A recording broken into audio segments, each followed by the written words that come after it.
Good morning, ladies and gentlemen. It's the 1st of July. It's the 1st of July, Wednesday, the 1st of July, 2020. Oh my goodness.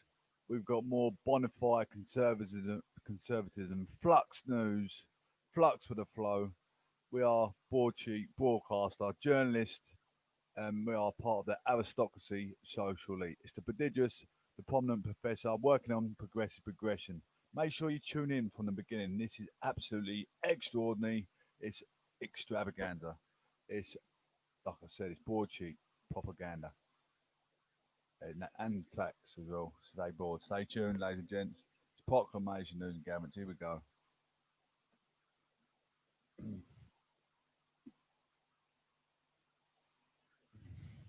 So glad you're tuning in today.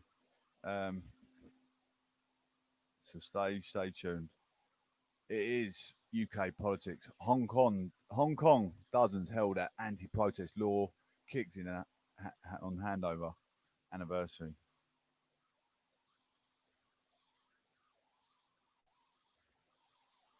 Dozens of people have been arrested in Hong Kong, including a man carrying a pro-independence flag.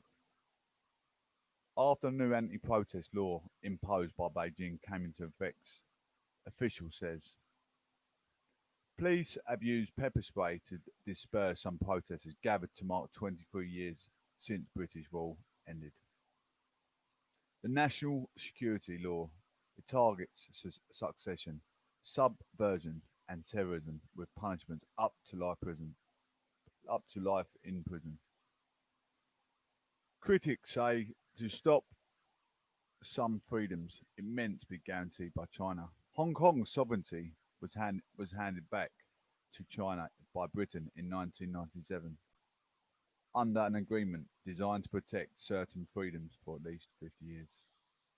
His proclamation knows and governs more bona fide conservatism. Stay tuned. The annual pro-democracy march to mark the anniversary.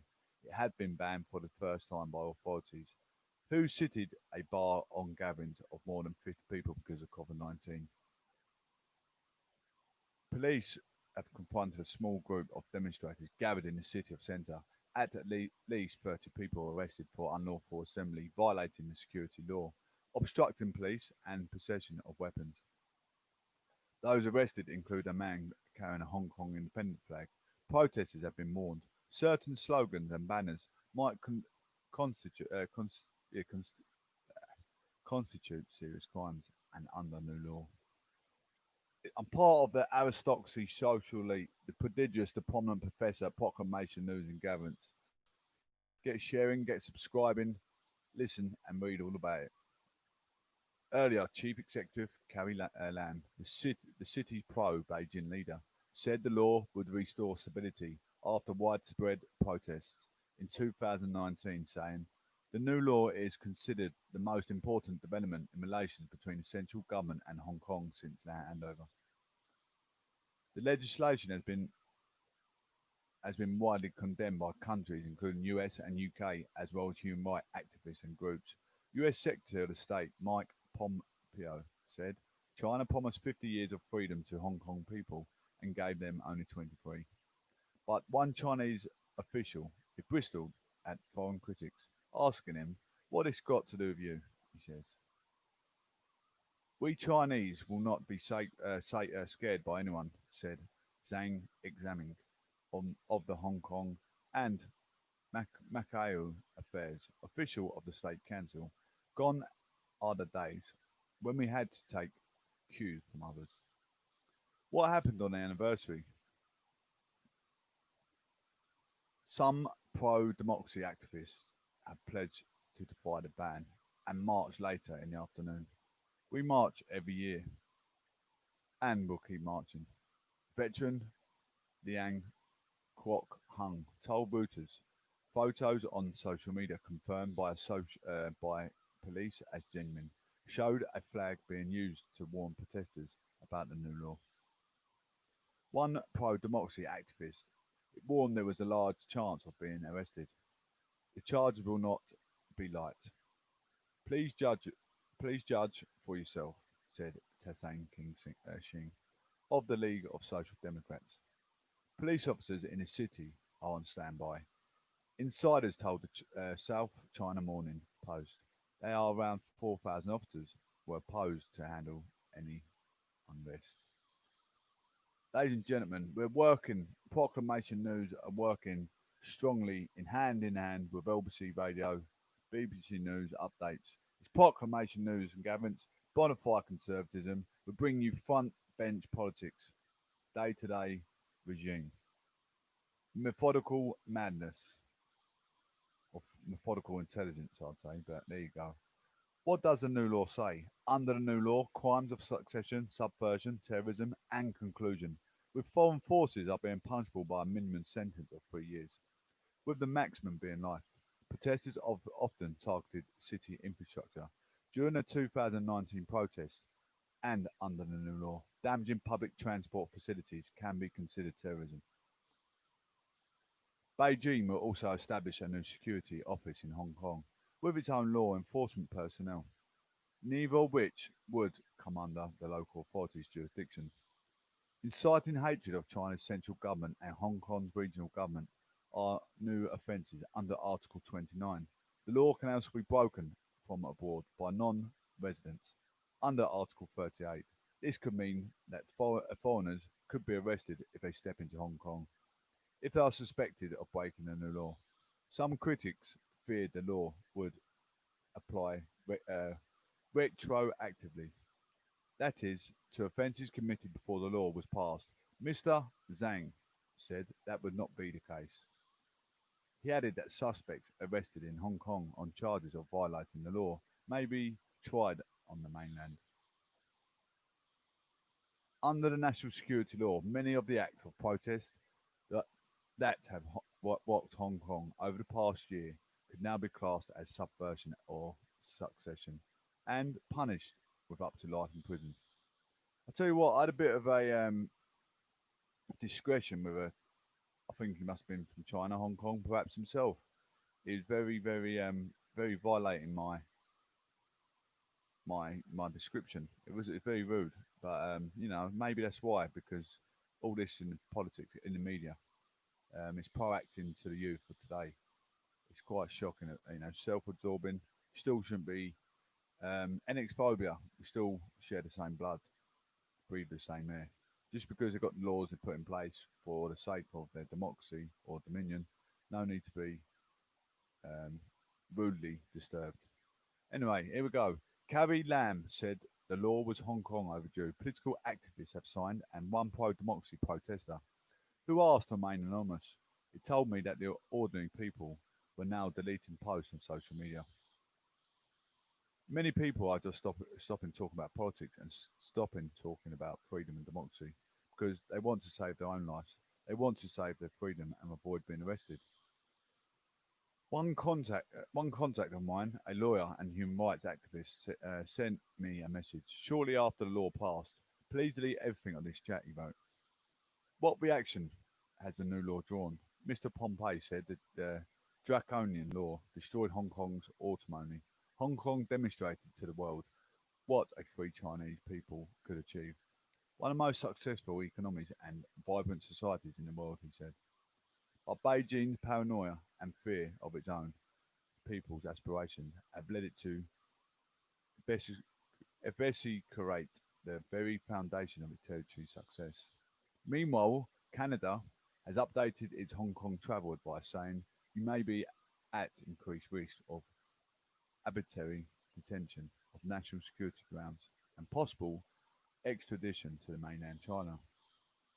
Minutes after the new law passed on Tuesday, pro-democracy activists began to quit, fearful of the punishment of the new law allows. With sweeping powers and ill-defined law, the city will turn to secret police state, said Joshua Wong, a key pro-democracy leader, the political party he co-founded. Demo's sister was also disbanded.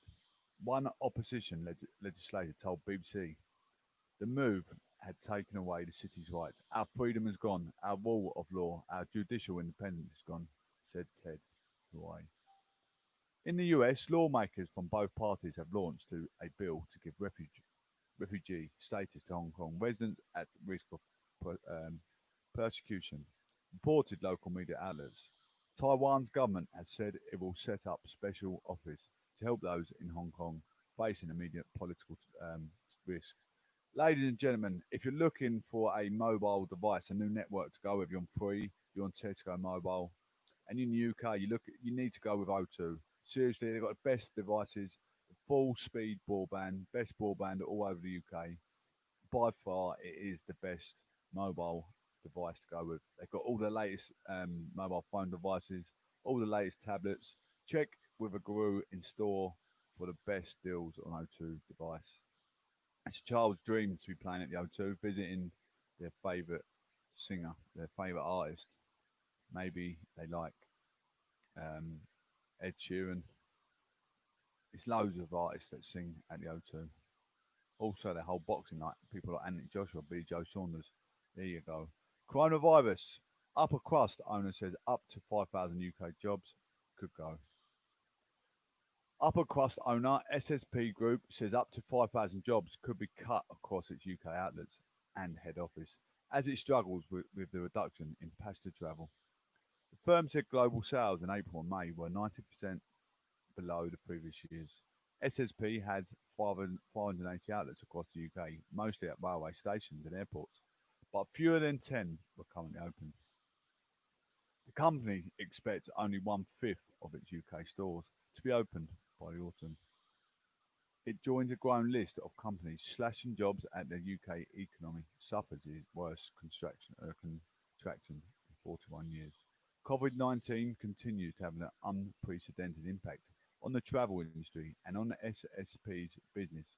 In the geography, said SSP Group Chief Executive Simon Smith, we are beginning to see early signs of recovery in some parts of the world and more starting to open until as passenger demand pickups. However, in the UK, the pace of recovery continues to show, he said. While SSP operates across more than 30 countries, including the US, India, and China, the job cuts are only being made as its UK's businesses. At this at this time of the year, the company would normally employ about 9,000 people across the UK. Staff have been enrolled on the government-paid furlough scheme throughout the coronavirus crisis. The company said it had planned to reopen UK outlets as passenger demand had returned, adding, the reality is that passenger numbers still remain at very low levels.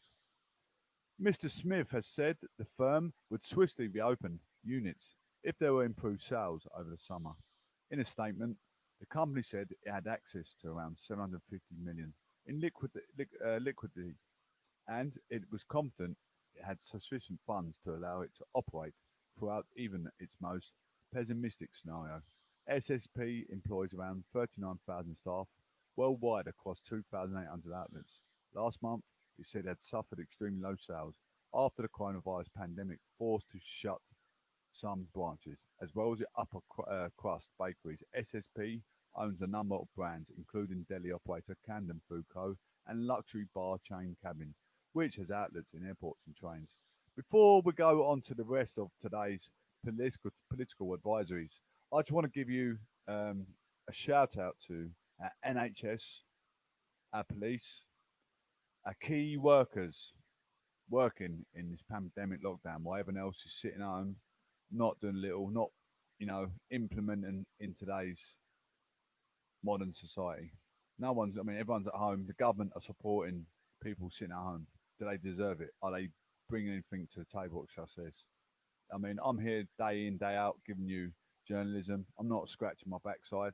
I'm not drinking. I'm not taking narcotics. I'm doing something good for the whole of the Dominion of the UK. I'm trying to show support, give a bit of love, give a bit back to our society. I support our police working hand in hand. I support our NHS looking after our welfare, and the government looking after our welfare for this absolutely tragical crisis that we're going for. It's the worst public austerity since World War II. Um, Everyone's having to live on universal credit. Everyone's having to live by their means, get support by food banks, this, that, and the other. There's support out there, and we're being saved. NHS are looking after our sick, ill patients, mothers in baby units, people suffering coronavirus, pneumonia, flu, everything, you name it, they claim it. You have to take your hats off to them. Police are putting up with all the monstrosity throughout UK. You've got all the people fighting about Xenophobia, multiculturalism, gangs, knife crime. It's absolutely ludicrous. I mean, don't think many people take their hat off to our legal authorities. Firemen as well, putting out fires, saving cats in trees, people's pets. Letting people through their windows they can't get in. I mean, you really have to give them the time of day.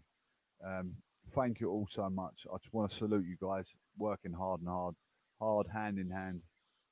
Even our armed forces, not that I believe in war, but they're protecting people coming in and out of our dominion at free will, like refugees breaking the law.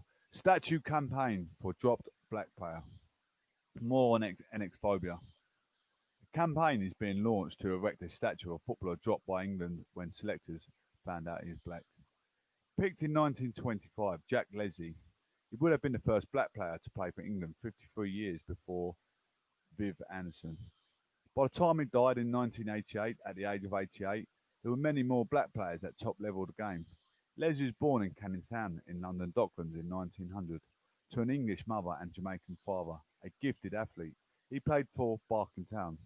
He was prolific scoring record, attracted the attention of Plymouth Argyle, then a third division club. He joined them in 1921 to 22 season and stayed for 14 years, making 401 appearances and scoring 137 goals. A feat made for all the impressive because of the racial abuse he experienced at the hands of both crowds and opponents. He is remembered as a great attacking inside left, but also a utility player who could fill as a central defender. It was an England call-up in 1925. Argyle's manager, Bob Jack, he called his star striker into office and gave him some thrilling news. Jack Leslie has been selected to play for England against Ireland. It was a great achievement for the player and honour for the third division, Plymouth. His selection was talk of the club and the town. But some days later, when the newspaper published the team, Billy Walker of Aston Villa, it was in a starting line up and Leslie was named as a travelling reserve. He never did travel with the England team to Belfast. Instead, while England struggled to a nil-nil draw, he scored twice as Plymouth trounced Bournemouth 7-2 at home. I believe that the manager sent in his request saying, I've got a brilliant player here. He should play for England. His granddaughter Leslie Hiscott said. So then someone came down to watch him. They weren't watching his football. They were looking at the colour of his skin. And because of that, he was denied in the chance of playing for this country. Leslie later suggests finding out he was black. For the selectors, must have been like finding out I was foreign. But he accepted what had happened and, according to his granddaughter, has never expressed any bitterness. I mean, you can see why people are doing this for Black Lives Matter, and you've got all the white people fighting abuse, but it's been going on for years. Um, I know it's almost it's almost fanned out. Everyone should be teaching their kids from youth, from the womb, which be caught getting taught Black Lives Matter just as well as own if you're a white family. Absolutely, they breathe the same air. They're kind nature people. Everyone's got characteristics. Everyone can got a good gift to bring to the table. And quite frankly, a lot of them are really talented, believe it or not.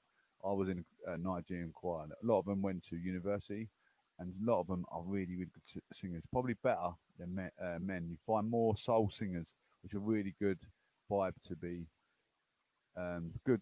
listen for the mind. Letting go of your endorphins, absolutely chilling out to that music. The way they dance, the way they sing, the way they move, totally different. They remember him as a kind and loving grandfather. He had he married their grandmother, Lavina, in 1925. At the time, it was unusual for a black man to marry a white woman. As a consequence, some of the family and Lavina in particular experienced racial abuse. Lynn Davis says, if I walked down the street with my friends and he was coming the other way, he would cross to the other side of the road. So I could pretend that I didn't know him, so I didn't suffer. But I run across and say, "Hello, Grandad." Despite helping Plymouth gain promotion at top four finish in Division Two, captaining the club, and In 1931-32 and scored in 21 goals in 43 games, Leslie was never again picked for England. Anderson picked to play for England against Czechoslovakia at Wembley in 1978, went on to win 30 caps. I never heard of Jack Leslie up until 2 weeks ago, he told BBC News. And that's a crying shame because what he achieved and what he did should be paramount in every black person's mind. It's a crying shame, but hopefully the statue they are trying to get erected will carry on his legacy. Argyle have announced honoured Leslie with a memorial and renamed their boredom after him. And now a group of fans are campaigning for a statue. At a time where some statues are being pulled down, we want to put one of Jack Leslie to commemorate his amazing achievements and to remember the injustice that he suffered. Campaign co-founder Greg Foxsmith says, I'm absolutely overwhelmed by the statue going up. It really is phenomenal and it does deserve to get put up. I will not discriminate the fact that he was an absolute legend. My mother is black also. My auntie is my best mate, my best man. I'm so overwhelmed. This is getting put up. I really am. It really shows a bit of legacy for black race, and I love the black humanities. Absolutely amazing, phenomenal. The campaign hopes to raise £100,000 and support include Anderson and the club itself. Having a statue promoted by a fan and funded by fans is a statement by them that our pioneers said Jack Leslie should have been a major figure in the history of British football and society. Everyone needs a role model, and young black footballers didn't have the major role model in the 30s, 40s, and 50s. He played for England, and he should have. He would have fired aspirations of generations of young black players. Bootham. Leslie's playing days came to an end after he sustained an injury when a lace from a leather ball it flew into his eye. He and his family returned to East London, and he resumed his trade as a boiler marker. Following his retirement, and with time on his hands, Lavina urged him to go to West Ham and ask the club if there's any work he could do. He met manager Ron Greenwood, who immediately recognised and remembered he was a great player. Greenwood offered him a job in the boot room, where, somewhat poignantly, he cleaned mud from the boots of England stars Bobby Moore, Geoff Hurst, Martin Peters, and Trevor Brooking. In a further ironic twist of the story, Leslie also cleaned the boots of West Ham's black striker Clyde Best, who in his late 1960s and 1970s was still one of the only tiny number of black players in the top flight of English football. Leslie loved the work and being around footballers, but it was hardly fitting for a man who should have occupied a unique place in the football history, and now perhaps will. So let's give him a bit of support. Leslie humanities should never have been like that throughout the decades of the human race. Obviously, with social media and everything, Black Lives Matter because we can shout it. They can shout it from the rooftops. Media helps. Media really helps shouting things off the rooftops. I use it daily, frequently. Coronavirus. Why has Leicester had a spike of coronavirus? Leicester has become the first part of UK to experience a local lockdown. While the rest of the country is seeing restrictions easing, the city has gone into reverse. Shops are shutting and schools were allowed suit on Tuesday. How did this happen? And what does it tell us and how the virus is under control in the UK? What's the case of the outbreak? The first major public sign that there was a growing problem with coronavirus in Leicester was Monday, the 8th of June. In the east of the city, Humberstone Academy, which runs an infant and junior school, it closed its doors and head teacher explaining it was linked to a positive test of coronavirus. They briefly reopened the following day before they closed again. The schools are not reopened since, over the next 2 weeks, over 900 confirmed cases recorded. 1 in 16. All the positive tests seen in the UK. East of the city appears to be the epicentre of local outbreak. The area includes streets with tightly packed terraced housing and a high proportion of ethnic minority families where multi-generational living is more common. In 10, Leicester as a whole is one of the most culturally diverse areas in the country. with about half of its residents from ethnic minority groups. Both could be factors. Public health officials on the ground in Leicester suggest there are other issues to play to. There seems to be signs of transmission in workplaces, suggesting social distancing guidelines are not to be adhered to as well as they should. And also, transient workers passing through. In short, there is nothing necessarily unique to Leicester that could be pointed and a single standout cause. I just want to say thank you everyone for actually coming together, showing your support, giving me some acknowledgement and encouragement to do more for God than I did yesterday. Tomorrow we're going to do more for God than we did today. What is certain is just having a little bit of virus circulating. It would mean as restrictions eased and people began circulating more, the virus would have an opportunity to spread. The more densely populated an area, the quickly and more likely that it is to happen. Cases are being seen now in other parts of the city, was which what has prompted ministers and local officials to take action. It appears to be quite different to the other local flare-ups that have happened so far. One in Western-super-Mare was largely contained to the hospital, while another in Cleckheaton, which was linked to the meat packing factory, does not seem to have spread across the community. Should action have been taken sooner? This is a key question, and one is that is already being asked. Even at this early stage, it is clear to see the signs have been there for a few weeks at least. Over the weekend, the city mayor, Sir Peter Salisbury, was saying the authorities there had only received limited data from the government and national testing system. This goes to the heart of what many fear is a weakness in the system in England. The way the national test and trace system connects up with local teams. The system will get up and running by the end of May, relies on a national team of 25,000 call handlers of triage cases that test positive. Complex cases involving schools, care homes and prisons, for example, are automatically transferred down to a local public health terms involving councils and public health in England. But individuals are dealt with by the national team. They ask for information from them about their close contacts and ask them to isolate. Comprehensive information about these cases is not passed down to councils, or at least not in detail they would like it. It's like having one arm held behind your back in a fight. Was now one director of public health described it to me, adding, "You're up against it from the start. Essentially, it means they cannot monitor any local cases to see what patterns are emerging." Another weakness of the system appears to be lack of translation services. Baroness Dido Harding, the head of the test and trace, he said that it is being invested in. But it is notable that the government has said the city of the county council will be given funding to invest in communication in different languages, suggesting the lack of translation support. It may have had an effect on the way the local population has engaged with requests to isolate and social distance. Could this be the first lockdown of many? The prospect of local lockdown has been on the cards, while the number of infections being reported has been falling as restrictions have been easing over the past 6 weeks or so. There is still a fairly significant amount of virus in circulation. About 1,000 positive tests a day are being reported across the UK, although the true number is bound to be higher. As a government surveillance programme run by the Office of National Statistics is suggesting there are many more cases in circulation.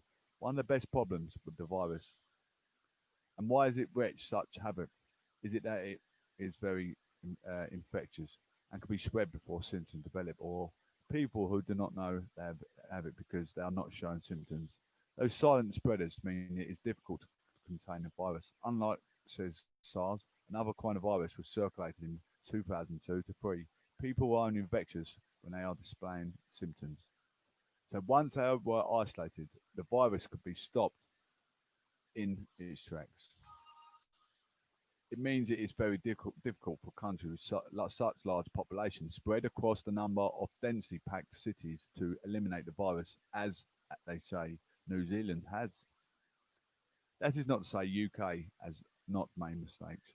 You just need to compare the high level of cases and deaths we have seen compared with Germany to see that. But Germany was introduced to local lockdowns, and experts such as Dr. Pankania a former consultant, a communicable disease control at Public Health England, and already predicting other cities will follow suit in the coming months. These are, it seems, unfortunately, going to become a way of life from now on.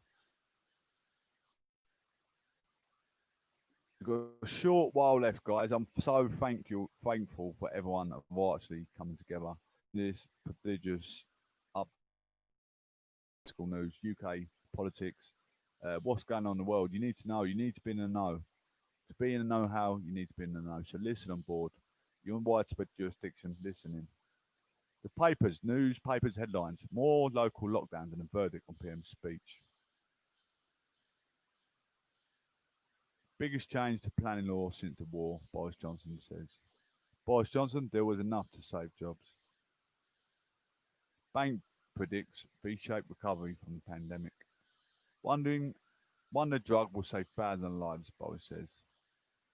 Police to probe UK's worst baby word scandal. Anyway, this, guys, like I say, it's always bona fide conservative. Microphone says it all, party I follow. I'm a bit of a guru, a bit of a supporter, and I'm always stuck by my granddad's 1945 um, battling under Winston Churchill's era. I was born in Margaret Thatcher's era.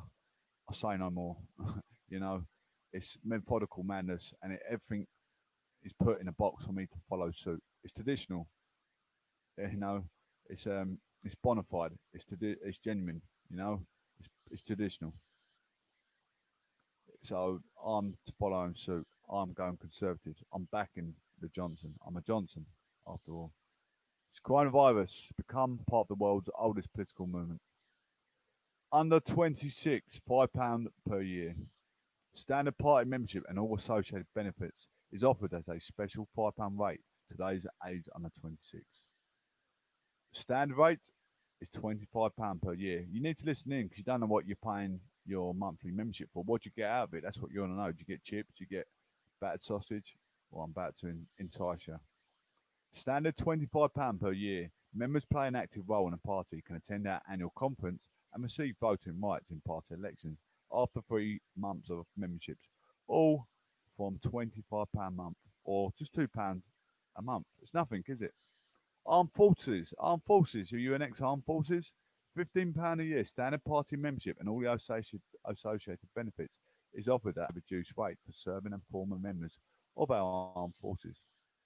We're recruiting Conservative members, so stay on board. What are your membership gets you? It helps us win elections,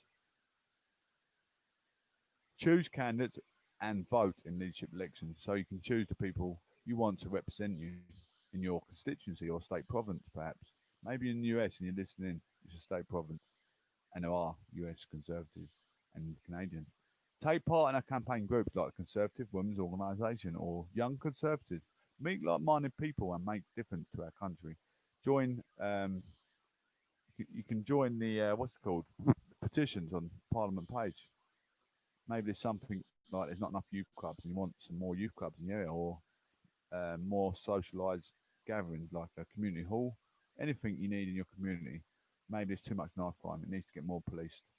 Come to a conference. Join our MPs, councillors, and activists. Is the biggest event of the Conservative Canada. Maybe your parents are getting old and there's not enough support in the local shopping centre or post office. They're not getting help. Or the tip, for instance. I've been in a situation. My parents went to the tip, got out of the car. Can't get the boxes out of the car because he's class disabled. No one giving the support. I emailed the local politician in that constituent, and the job is done. Don't have to go through the police all the time. So we've got everyone working hand in hand because these are law advisors. So when they put their foot down, put their clamp on, it's going in. It's going to get sorted. Your provocation will be settled, finalised with your local constituent MP. Get the latest from inside the party with regular members' updates and exclusive members' invites. Influence party policy by giving feedback and policy briefs. Show that a problem shared is a problem halved. I mean, if you follow a party, a political party, and you're living a life of purity, you're going to get nothing but good with vengeance. Good people. You got these like Supermen, Spider-Men of the world. People fighting good political situations, provocations. Absolutely. You've got to know the big jurisdictions, know your way around the A to Z map in the world. Connection with local conservatives. As a member, you become a part of a local association. Support local campaigns and attend social events with members just like you. Stand for election. Members have the opportunity to stand for election as conservatives. So if you decide that you want to take part in our democracy, you can. I'm part of the OC International Communications, part of the social aristocracy elite. It's proclamation news and gatherance. It's bona fide conservatism. It's the prodigious. It's the prominent Professor Johnson. Say no more. I sing my heart out. Thank you all for actually coming in. I really respect you all. One love. Take care. Enjoy the rest of your month. I'll be back daily with the front bench politics. Amen. God bless. Hallelujah. Thank you.